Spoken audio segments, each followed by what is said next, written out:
Fala galera, tudo tranquilo? Sejam bem-vindos ao canal Biosfera, eu sou o Marcel Gantz e hoje a gente vai falar sobre organelas celulares. Mas antes de seguir sobre as organelas celulares, a gente vai ter que dar uma olhadinha aqui nas nossas amigas células. Vamos relembrar aqui. A gente sabe que existem basicamente dois tipos de células. As células eucariontes, que tem uma série de organelas membranosas, que é as quais a gente vai ver na aula de hoje, tá? Com um núcleo bem definido, tá?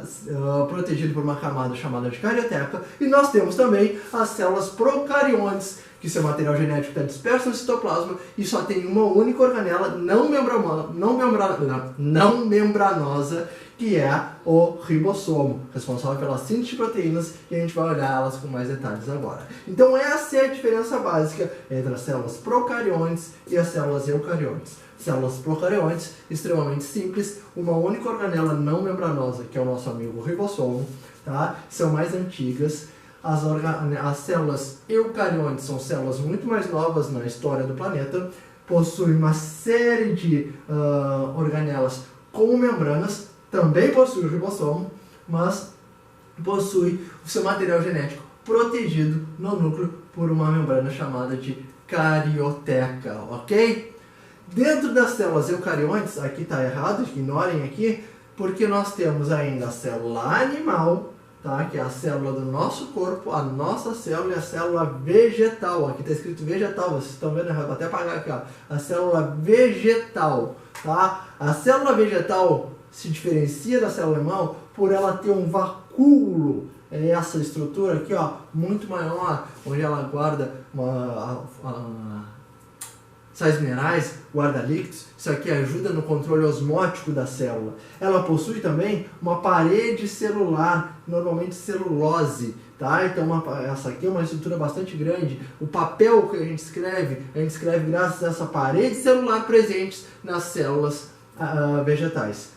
Outra característica muito importante da célula vegetal que nós não temos na célula animal são essas estruturas aqui, que são chamados de cloroplastos, e a gente vai ver essas estruturas daqui a pouquinho, ok? Então, seguindo. A primeira organela que a gente vai falar é a organela que está presente nas duas células, tanto nas eucariontes quanto nas procariontes, ok? O ribossomo.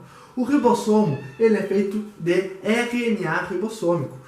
Então, por isso que ele não é uma organela membranosa, tá? Então, a organela não membranosa, presente em células eucariontes e procariontes, e a função dos ribossomos é a síntese de proteínas.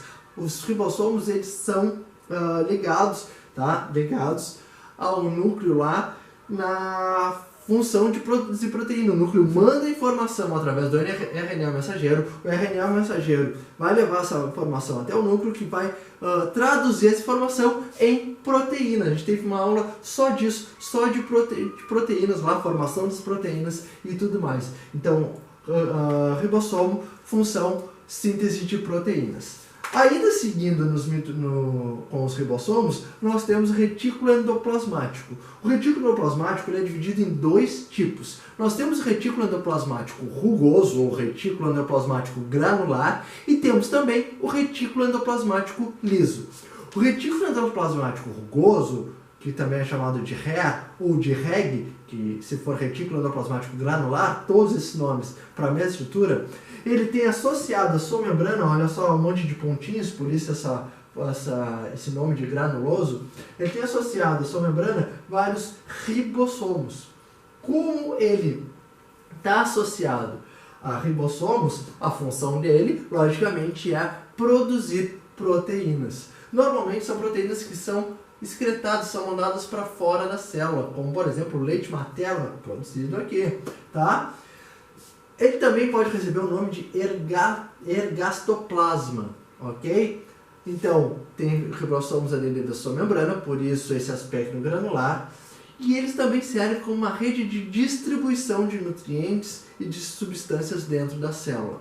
A função dele é produzir substâncias, tá? Síntese de substâncias, síntese de proteínas, inclusive enzimas digestivas.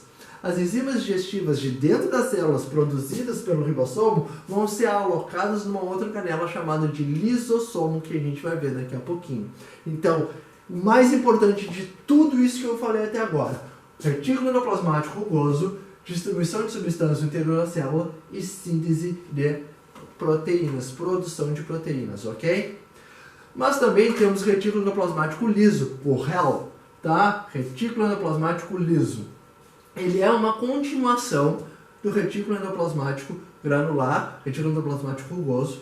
Ambos são associados à membrana do núcleo, pode ver aqui, esse aqui é um núcleo, tá? Desculpa, esse aqui é um núcleo. O retículo endoplasmático granular está associado, ligado ao núcleo, e a sequência dele, tá, vai ter o retículo endoplasmático liso. Retículo endoplasmático liso extremamente importante, principalmente nas células do fígado, porque ele tem a função de desintoxicação, tá? Mas antes de eu falar disso, ele também segue com uma rede de distribuição no interior da membrana, ele também no interior da célula, ele também serve como via de transporte de substâncias, digamos assim, dentro da célula. Mas síntese de lipídios é a sua função. Então ele produz gorduras, entre elas o colesterol, tá? Síntese de lipídios e desintoxicação. Aí que vem a parte importante. Desintoxicação da maior parte das drogas que a gente ingere. Todas as drogas, né? Pode ser uma aspirina, pode ser um paracetamol, pode ser álcool ou qualquer outro tipo de droga, tá? Então no álcool, quanto mais álcool tu está ingerindo, a tua célula do fígado vai começar a produzir, a aumentar a concentração de retículo endoplasmático liso para poder tentar combater essa droga, que ela é tóxica no nosso corpo. Por isso que quando tu toma um porraço, fica loucão, toma cachaça demais, no outro dia tu tá todo errado. Por quê? Tá com dor de cabeça, tá vomitando. Por quê? Porque álcool é tóxico pro nosso corpo, tá? O álcool, ele é nocivo pro nosso corpo, então precisa desintoxicar esse álcool. E quem faz isso é o retículo endoplasmático liso. Então quanto mais álcool tu toma, maior vai ser a produção de retículo endoplasmático liso. E isso é prejudicial. Tu forçar o teu fígado a trabalhar além do limite que ele está acostumado, pode dar problemas muito graves como cirrose, hepatite e outras doenças aí, ok? Tranquilo? Principalmente cirrose. Vambora? Então olha só, lisossomos a gente já havia falado anteriormente. O lisossomo é uma organela muito importante, tá?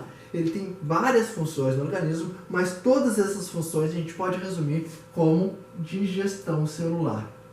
Ele é responsável pela digestão celular porque ele é uma bolsinha aqui, ó, e no interior dele ele tem proteínas proteolíticas, ele tem enzimas digestivas, ok? Ele faz a digestão, ele destrói estruturas, ó, possui enzimas digestivas. A origem desse lisossomo é o complexo de Golgi. O complexo de Golgi forma esse lisossomo. Mas para que ele é importante, já que eu falei que ele tem muitas importância, tem muitas funções dentro do organismo e todas se resumem à digestão celular. Ele é importante porque as células de defesa do teu corpo, os macrófagos, que são altamente especializados na fagocitose, ou seja, englobar partículas, ele faz isso da seguinte maneira. Tem um corpo estranho, ele vai lá e engloba essa partícula estranha, tá? Englobou a partícula estranha, tá dentro da célula. O que ele vai fazer agora? Ele vai... Lisossomo vem, libera essa estrutura, a sua enzima digestiva em cima desse corpo estranho e esse corpo estranho é desmanchado, tá? Então essa é a maneira que o corpo tem de nos defender. Outras funções dos lisossomos é a renovação da célula, tá? Eu tenho uma organela celular lá, já está meio velha, não tá perdendo a função. O que eu faço? Chamo o lisossomo. Ligo pro lisossomo, aí dá pra tu vir aqui dar uma renovada na célula? Ele vai vir, vai chegar nessa organela velha, tá, inoperante, vai lá e vai desmanchar ela. Imagina que tem sofá na tua casa, chama o lisossomo, ele vai lá e digere esse sofá na tua casa. Na célula não dá pra fazer isso, né? Não tem como, não tem sofá na célula, então tu vai lá e vai chamar o lisossomo para digerir essa organela que já não está mais fazendo a função dela, para poder renovar, produzir uma organela nova. Ok? Outra coisa, quando a gente está lá na vida fetal, nós temos membranas interdigitais, membranas entre os dedinhos aqui, tá? Tá aqui os resquícios dessas membraninhas. Como é que se formou os dedinhos? As células, os lisossomos das células, dessas membranas entre os nossos dedos, eles agiram e foram digerindo essas células até formar as estruturinhas dos dedos. Então o lisossomo uma organela extremamente importante. Essa importância dela a gente resume na digestão celular, mas a gente viu que ela faz uma infinidade de funções nessa nossa célula, tá? Então, se eu olhar lisossomo, eu sempre tenho que me lembrar, qualquer questão, qualquer coisa que eu olhe e fale sobre digestão celular, eu tenho que saber que eu estou falando do lisossomo, lisossomo de digestão celular, ok? Então, o nosso amigo complexo de Golgi, aquele que origina os lisossomos, ele é composto por estruturas chamadas de dictiossomos. O que são? São essas bolsas aqui, ó, um monte de bolsa achatada, um monte de bolsinha assim, ó, uma em cima da outra. Qual é a função que uma bolsa tem? Para que serve uma bolsa?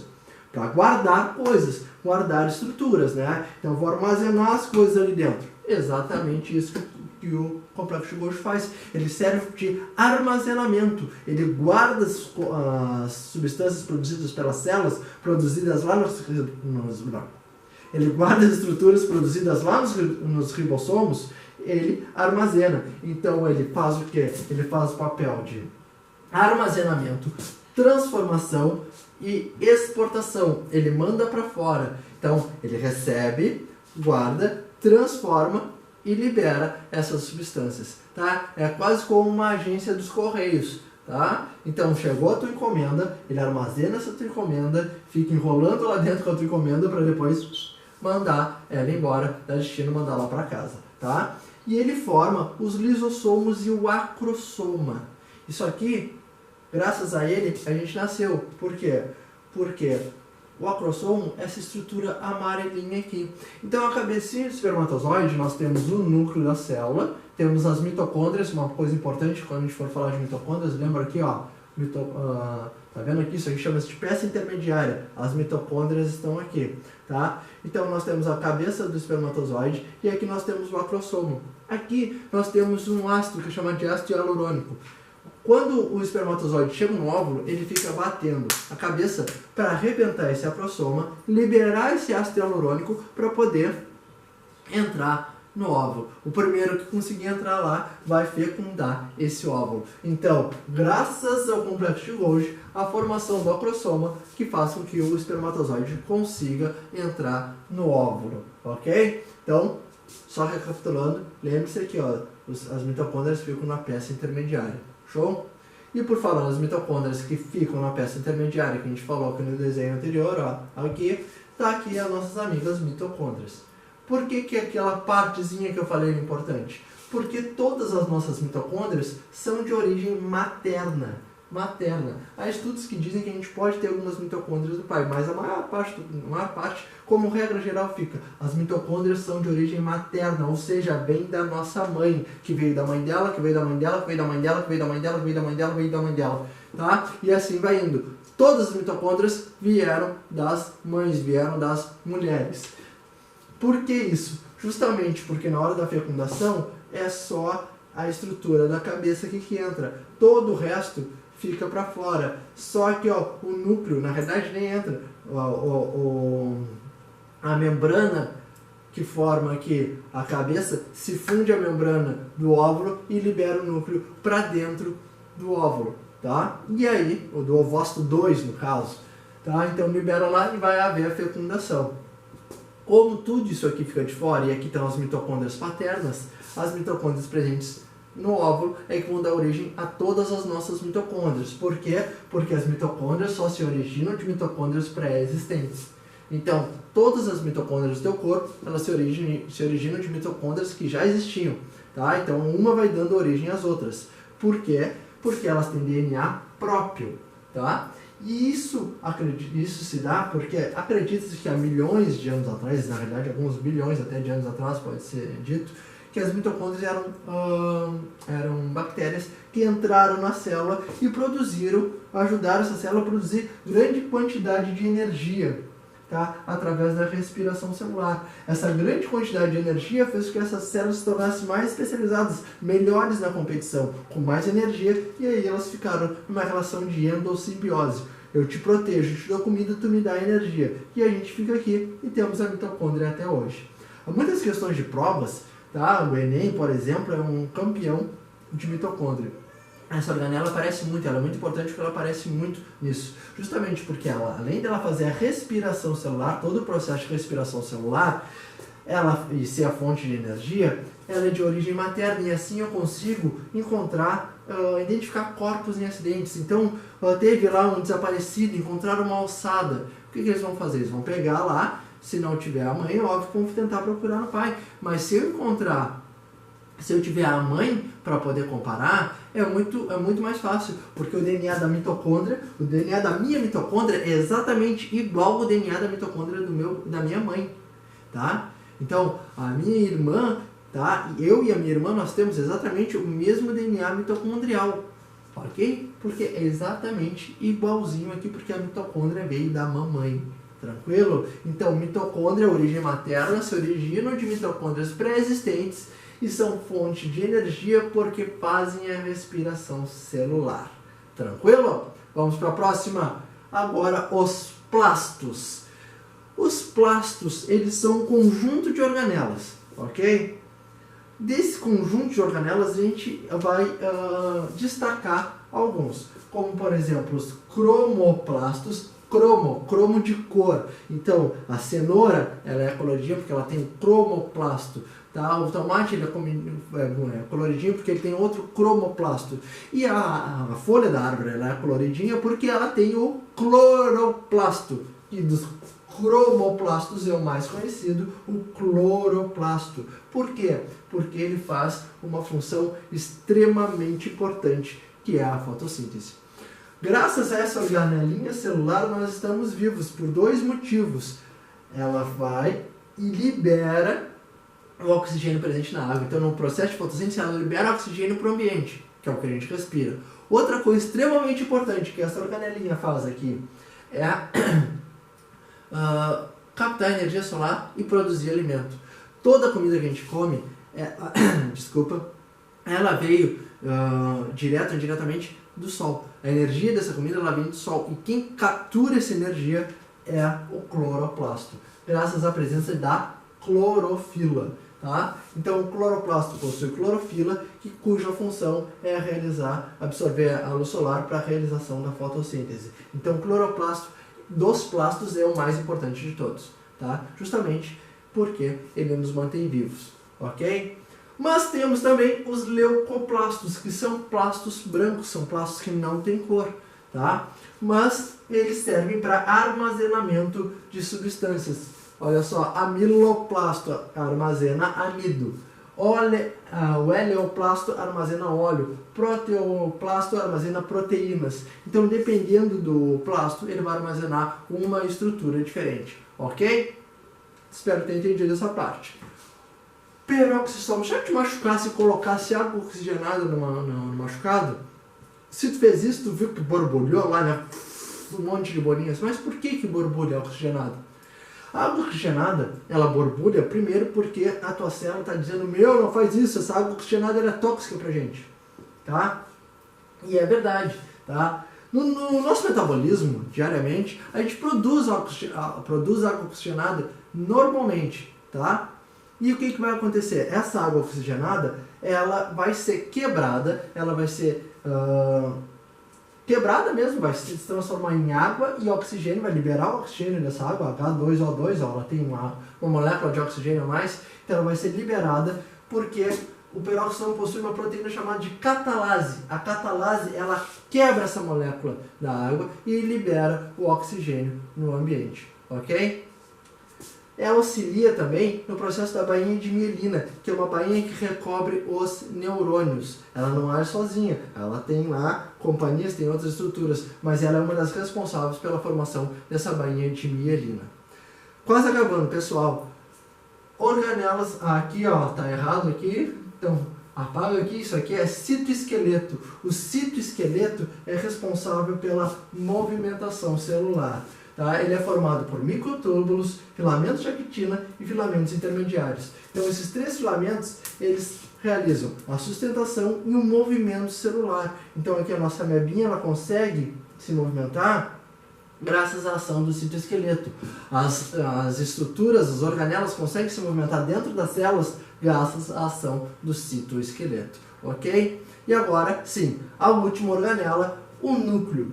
Ah, mas esse núcleo é a organela, sim, e a organela responsável pela coordenação da célula, é o centro de controle celular. Ele também armazena todo o nosso material genético, tá? E essa é a grande diferença, o núcleo é a grande diferença entre organismos eucariontes e organismos procariontes, porque o núcleo nos eucariontes é protegido por uma membrana nuclear, a cariotécula, e os procariontes, o material genético é disperso no citoplasma, não tem a proteção do núcleo.